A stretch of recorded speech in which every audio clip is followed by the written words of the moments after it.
Hello दोस्तों, नमस्कार, सत श्री अकाल, आदाब, गुड मॉर्निंग। स्वागत है आपके अपने चैनल वीएन क्रिएशन पे। और फ्रेंड्स, मैं आपके लिए लेके आई हूँ राजस्थान जीके के बहुत ही इंपॉर्टेंट क्वेश्चन। अगर आप किसी भी एग्जाम की प्रिपरेशन कर रहे हो, वो रीट हो या पटवारी हो या एलडीसी हो या आरपीएससी की कोई अदर एग्जाम हो या आरएस एग्जाम हो, सभी एग्जाम्स के लिए मेरा वीडियो बहुत ही इंपॉर्टेंट है। ओके स्टूडेंट्स, और हम आज अभी तक 4 सेशन कंप्लीट कर चुके हैं। आज हम पढ़ेंगे 5th सेशन। जो भी स्टूडेंट मेरा वीडियो देख रहे हैं, उनसे मेरी रिक्वेस्ट है कि वो वीडियो को जरूर रिपीट करें। वो मेरा सेशन देखें या अदर किसी का सेशन देखें, उसको रिपीट जरूर करें। जब तक हम रिपीट नहीं करेंगे, हम लर्न नहीं कर पाएंगे स्टूडेंट। एक मेरे सेशन की एक खासियत सबसे ज़्यादा ये है कि मैंने मल्टीपल क्वेश्चंस लिए हैं इसमें, तो हमें बोरियत महसूस भी नहीं होगी। ओके स्टूडेंट, वो कैसे है? मल्टीपल क्वेश्चन क्या है? हमने एक सब्जेक्ट से नहीं के, जो राजस्थान का जीके है उसके चारों सब्जेक्ट्स हैं, उनसे रिलेटेड क्वेश्चन लिए हैं। जैसे ही राजस्थान की कला व संस्कृति से लिए 5th question, next 5th question हमने राजस्थान के इतिहास से लिए, और उससे नेक्स्ट 5th जो क्वेश्चन है हमने राजस्थान के भूगोल से लिए, और लास्ट जो 5th क्वेश्चन है वो किस लिए लिए? राजस्थान की राजनीति से लिए हैं। ओके स्टूडेंट्स, एक अब मैं आपको इम्पोर्टेंट बात बताना चाहती हूँ कि जल्दी मैं पटवारी एग्जाम्स के लिए आपको इंडिया जीके लेके आने वाली हूँ आपके लिए, जो आपके लिए बहुत ही हेल्पफुल रहेगा। मॉर्निंग सेशन में हम पढ़ेंगे राजस्थान जीके, और इवनिंग सेशन में हम क्या पढ़ेंगे? इंडिया जीके के क्वेश्चन पढ़ेंगे। स्टूडेंट, सब लोग तैयार हैं आज का सेशन देखने के लिए? स्टार्ट करें क्वेश्चन? ओके स्टूडेंट, तो आज का हमारा पहला क्वेश्चन है, निम्न में से गलत युग्म को पहचानिए। 4 ऑप्शन दिए हुए हैं, जिसमें से हमें गलत को पहचाना है कि कौन सा रॉन्ग है। तो पहला ऑप्शन क्या दिया गया है? वेणेश्वर मेला डूंगरपुर में लगता है, जो हम पहले के सेशन में पढ़ चुके हैं। ये सभी स्टूडेंट जिन्होंने मेरा सेशन देखा है उनको पता है कि वेणेश्वर का मेला कहाँ लगता है? डूंगरपुर में। तो फर्स्ट ऑप्शन हमारा क्या है? करेक्ट है। सेकंड है मरु महोत्सव बाड़मेर में। तो मरु महोत्सव कहाँ लगता है? बाड़मेर में नहीं लगता है। कहाँ लगता है? जैसलमेर में। तो ये रो हमारा ऑप्शन क्या होगा? करेक्ट हो गया। तो फर्स्ट क्वेश्चन का हमारा आंसर क्या होगा? बी, मरु महोत्सव बाड़मेर में नहीं जैसलमेर में लगता है। ओके स्टूडेंट्स, थर्ड ऑप्शन है गोतमेश्वर का मेला सिरोही में लगता है। इसको कैसे याद रखेंगे हम? सैफ और सिरोही। तो गोतमेश्वर का मेला कहाँ लगता है? सिरोही में लगता है। नेक्स्ट ऑप्शन और लास्ट ऑप्शन है हमारा, बासा का मेला कहाँ लगता है? बासा का मेला कहाँ लगता है? ब्यावर में। बैफोर ब्यावर में लगता है। तो हम इन ट्रिक से भी इनको याद रखेंगे, क्योंकि ऐसे बहुत सारे होते हैं एक साथ, इनको याद नहीं रख सकते। तो जिनकी हम ट्रिक बना सकते हैं उनकी ट्रिक से याद रखेंगे। ओके स्टूडेंट्स, तो फर्स्ट क्वेश्चन का हमारा आंसर हो गया मरु महोत्सव कहाँ लगता है?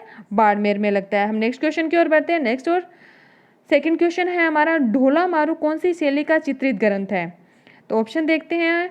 ऑप्शन में दिया हुआ है ढोला मारू जो है वो जोधपुर शैली का चित्रित ग्रंथ है। कौन सी शैली का चित्रित ग्रंथ है? जोधपुर शैली का चित्रित ग्रंथ। जिन बच्चों ने सी आंसर किया उनका आंसर करेक्ट है, और साथ साथ नोटबुक में राइट करते रहना है, हमें लास्ट में एनालिसिस करना है।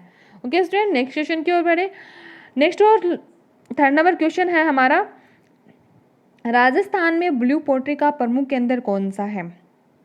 ऑप्शन देखें। राजस्थान में ब्लू पोट्री का जो प्रमुख केंद्र है वो जयपुर है। जयपुर को राजस्थान का ब्लू पोट्री का प्रमुख केंद्र बनाया गया है। इसके अलावा ब्लू पोट्री से रिलेटेड अनेक क्वेश्चन भी आते हैं जो आपको ध्यान में रखने हैं स्टूडेंट। इसमें केंद्र भी पूछा जाता है, इसके अलावा ये भी पूछा जाता है कि कहाँ की पोट्री प्रसिद्ध है। तो जयपुर की कौन सी पोट्री प्रसिद्ध है? नील बर्धमान पोट्री प्रसिद्ध है, जिसे ब्लू पोट्री कहा जाता है। ओके स्टूडेंट्स, इसमें क्या होता है, जैसे मिट्टी के बर्तन होते हैं उन पे क्या होता है, हरे व नीले रंग का प्रयोग करके पोट्री की जाती है। तो जयपुर की कौन सी पोएट्री प्रसिद्ध है? नील बर्धमान पोएट्री। ऐसे हर जिले की कुछ ना कुछ पोएट्री प्रसिद्ध होती है, तो उन्हें हमें ये लर्न करना है। ओके स्टूडेंट, नेक्स्ट क्वेश्चन की ओर बढ़ते हैं। नेक्स्ट और फोर्थ नंबर क्वेश्चन है हमारा, राजस्थान का दूसरा लिविंग फोर्ट कहाँ बना हुआ है? तो दूसरा लिविंग फोर्ट का क्वेश्चन जब भी आता है तो हमें आता है हमारे दिमाग कि प्रथम लिविंग फोर्ट भी बनाया गया होगा। तो ऑप्शन में हम देखते हैं, ऑप्शन में ही हमारा फर्स्ट लिविंग फोर्ट भी दिया हुआ है। फर्स्ट आता है कि मुकुंदरा की पहाड़ी कहाँ स्थित है? झालावाड़ में। तो ये क्वेश्चन तो हमारा ये यहाँ कंप्लीट होता है कि ये क्वेश्चन आ सकता है कि पूछा जाए कि मुकुंदरा की पहाड़ी कहाँ है? झालावाड़ जिले में। सेकंड ऑप्शन हमारा दिया हुआ है, त्रिकुट की पहाड़ी कहाँ की प्रसिद्ध है? जैसलमेर की प्रसिद्ध है। फोर्थ ऑप्शन है, सी ऑप्शन है हमारा, त्रिकुट की पहाड़ी कहाँ की प्रसिद्ध है? चित्तौड़गढ़ की प्रसिद्ध है। और फोर्थ ऑप्शन है हमारा, चिड़ियाटूक की पहाड़ी कहाँ की प्रसिद्ध है? जोधपुर की प्रसिद्ध है। तो इस क्वेश्चन का हमारा आंसर क्या होगा? ओके स्टूडेंट, बताइए कहाँ क्या आंसर होगा हमारा।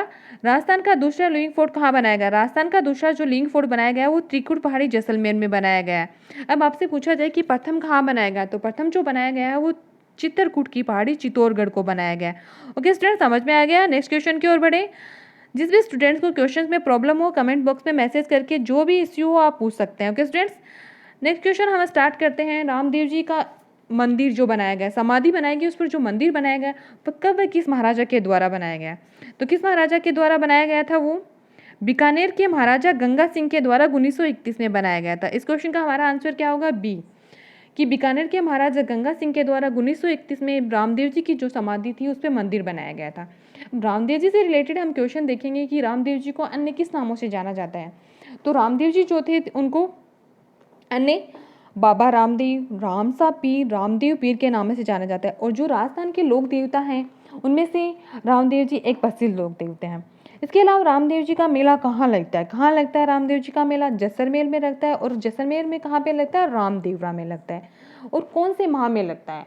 आसोज में लगता है, भादवे में लगता है, कार्तिक में लगता है। तो हमें इसमें ध्यान रखना है कि भाद्रपद माह में रामदेव जी का मेला हर वर्ष लगता है। रामदेव जी भगवान श्री कृष्ण के अवतार माने जाते हैं। ओके स्टूडेंट, समझ में आ गया? नेक्स्ट क्वेश्चन की ओर बढ़े। नेक्स्ट क्वेश्चन हमारा है, राजपुताने का भागित किस शासक को कहा जाता है? कौन से ऐसे शासक थे जिन्हें राजपुताने का भागित कहा जाता है? तो गंगा सिंह जो थे उन्हें राजपुताने का भागित कहा जाता है। तो हमारे इस क्वेश्चन का आंसर क्या है? ए। जिन्होंने ए किया उनका आंसर क्या है? करेक्ट आंसर है। ओके स्टूडेंट्स, नेक्स्ट क्वेश्चन की ओर बढ़े।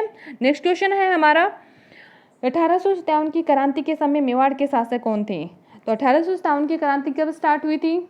28 मई को स्टार्ट हुई थी। 1857 की क्रांति कब स्टार्ट हुई थी? 28 मई को स्टार्ट हुई थी। इसके अलावा ये पूछा जाए आपसे कि किसकी छावनी कौन सी थी? पहली छावनी कौन सी थी? बता सकता है आप में कोई? पहले मैंने सेशन में पढ़ाया है, ये नसीराबाद छावनी थी। तो 1857 की क्रांति के समय मेवाड़ के शासक कौन थे? मेवाड़ के शासक थे स्वरूप सिंह। तो हमारे क्वेश्चन का आंसर क्या हुआ कि 1857 की क्रांति के समय मेवाड़ के शासक कौन थे? स्वरूप सिंह थे। नेक्स्ट क्वेश्चन देखते हैं। नेक्स्ट और 8 नंबर क्वेश्चन है हमारा, जालोर दुर्ग का निर्माता कौन था? जालोर जो दुर्ग था उसका निर्माता कौन था? ऑप्शन दिए हुए हैं इसमें, कीर्तिपाल थे, कानरदेव प्रबंध थे, या नागभट्ट प्रथम थे, या वीर नारायण पवार थे। तो जालोर दुर्ग के निर्माता थे नागभट्ट प्रथम।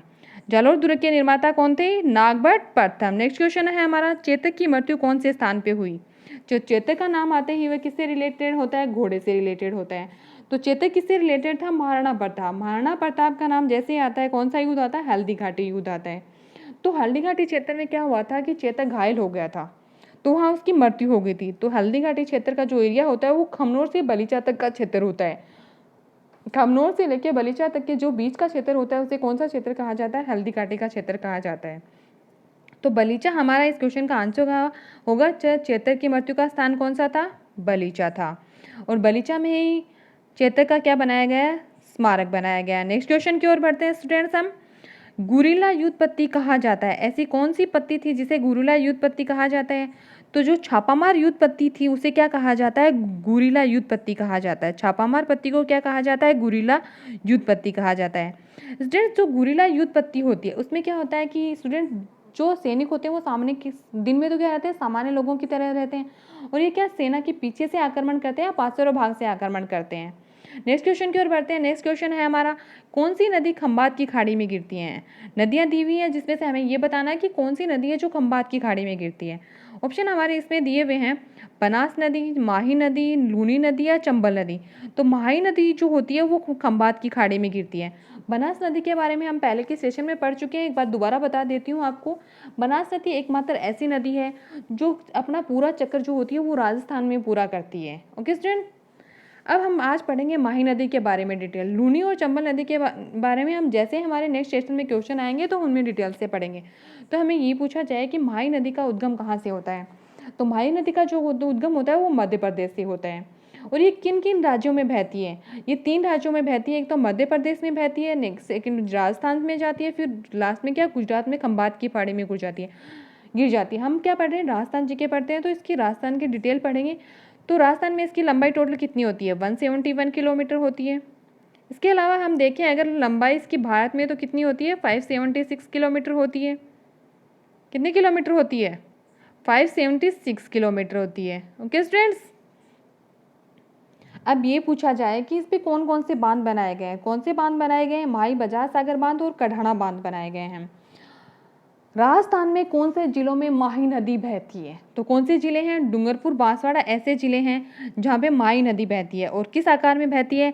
जैसे यहाँ से मध्य प्रदेश से गई, फिर राजस्थान में गई, फिर गुजरात में खंबात की खाड़ी में। तो कौन सा शेप हो गया? V या U शेप में जो है वो बहती है। ओके स्टूडेंट्स, और माही नदी को अन्य किस नामों से जाना जाता है? माही नदी जो होती है वो अन्य किस नामों से जानी जाती है? तो माही नदी को अन्य वागड़ की गंगा, काठल की गंगा, आदिवासियों की गंगा, दक्षिणी राजस्थान की सवर्ण गंगा के नाम से जाना जाता है। माही नदी को अन्य किस नाम से जाना जाता है? वागड़ की गंगा, काठल की गंगा, आदिवासियों की गंगा और राजस्थान की सवर्ण गंगा के नाम से जाना जाता है। नेक्स्ट क्वेश्चन है हमारा, निम्न में से चंबल नदी का प्राचीन नाम क्या है? बनास और माही के बारे में हम पढ़ चुके हैं, अब क्या आ गई नेक्स्ट हमारी चंबल नदी। तो चंबल नदी का अन्य नाम क्या है, प्राचीन नाम क्या है? चरणवती, कामधेनु, चंपा या इनमें से कोई नहीं। तो हमारे इस क्वेश्चन का आंसर क्या होगा? चंबल नदी का प्राचीन नाम क्या है? चरणवती। ओके स्टूडेंट्स, अब ये पूछा जाए आपसे चंबल नदी का उद्गम कहाँ से होता है? तो चंबल नदी का उद्गम कहाँ से होता है? चंबल नदी का जो उद्गम होता है वो कहाँ से होता है? चंबल नदी का जो उद्गम होता है वो मध्य प्रदेश की जो जनापाव पहाड़ियाँ हैं वहाँ से होता है, और मध्य प्रदेश में भी इंदौर में जो महू नामक स्थान होता है वहाँ से होता है। इसके अलावा राजस्थान की एकमात्र, और ये एक राजस्थान की नहीं इंडिया की एकमात्र ऐसी नदी है जो वर्ष भर बहती रहती है। इसे 12 मासी नदी भी कहा जाता है। और ये किसकी सहायक नदी है? ये यमुना की सहायक नदी है। उसमें राजस्थान में कोटा में, राजस्थान के कोटा जिले में चूलिया जलप्रपात बना है, वो जो प्रसिद्ध एक जलप्रपात है। ओके स्टूडेंट्स, नेक्स्ट क्वेश्चन की ओर बढ़े हम। नेक्स्ट और 13 नंबर क्वेश्चन है हमारा, राजस्थान का सर्वाधिक जनसंख्या वाला जिला है। तो जैसे ही सर्वाधिक आता है तो हमारे दिमाग में ये घंटी बजती है कि कम जनसंख्या वाला जिला कौन सा है। तो सर्वाधिक जनसंख्या वाला जिला, ऑप्शन हमारे क्या दिए हुए हैं इसमें, जयपुर जिला है या जोधपुर जिला है या कोटा जिला है या भरतपुर जिला है। तो राजस्थान का सर्वाधिक जनसंख्या वाला जिला कौन सा है? जयपुर जिला है। तो हमारा करेक्ट आंसर क्या होगा? जयपुर होगा। तो ये पूछा जाए कि राजस्थान की टोटल जनसंख्या कितनी है? तो 6.85 करोड़ जनसंख्या है। ओके स्टूडेंट्स, 2011 की जनगणना से देखिए तो 6.85 करोड़ है। ओके, सबसे कम जनसंख्या वाला जिला कौन सा है? तो सबसे कम जनसंख्या वाला जिला कौन सा है, बता सकते हैं स्टूडेंट्स आप? सबसे कम जनसंख्या वाला जिला जो है वो कौन सा जिला है? जैसलमेर जिला है। सर्वाधिक जनसंख्या वाला जयपुर और सबसे कम जनसंख्या वाला कौन सा था? जैसलमेर। नेक्स्ट क्वेश्चन है हमारा 14 नंबर क्वेश्चन, महाराजा उमेद मिल्स कहाँ स्थित है? उमेद मिल्स कहाँ है? ऑप्शन हमारे इसमें दिए हुए हैं, पाली है, भीलवाड़ा है, अजमेर है या भोर है। स्टूडेंट सॉरी, इसमें भोर नहीं है, 12 होगा। तो क्या होगा? पाली, भीलवाड़ा, अजमेर या 12। तो महाराजा उमेद मिल कहाँ की स्थित है? पाली जिले में स्थित है।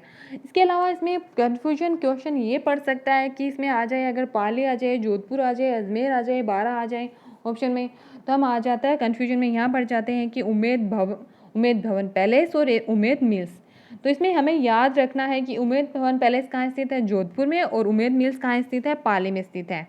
ओके स्टूडेंट, नेक्स्ट क्वेश्चन की ओर बढ़े। नेक्स्ट क्वेश्चन है हमारा, पशुधन अनुसंधान केंद्र स्थित है। पशुधन अनुसंधान केंद्र स्थित है। तो पशुधन अनुसंधान केंद्र कहाँ स्थित है? वल्लभ नगर उदयपुर में पशुधन अनुसंधान केंद्र स्थित है। नेक्स्ट क्वेश्चन की ओर बढ़ते हैं। नेक्स्ट क्वेश्चन है, राजस्थान उच्च न्यायालय की खंडपीठ की स्थापना कब की गई थी? तो ऑप्शन हमारे दिए हुए हैं इसमें, 31 जनवरी 1977 को की गई, या 31 जनवरी 1978 को, या 31 अक्टूबर 1978 को, या 31 अक्टूबर 1977 को। तो राजस्थान जो उच्च न्यायालय है किसके खंडपीठ की स्थापना कब की गई थी? 31 जनवरी 1977 को राजस्थान उच्च न्यायालय खंडपीठ की स्थापना की गई थी। अब आपसे ये पूछा जाए कि राजस्थान में उच्च न्यायालय कौन से जिले में है? तो कौन से जिले में? जयपुर में। खंडपीठ कहाँ पे है? तो जयपुर जिले में। आपको इसमें कंफ्यूज नहीं होना है।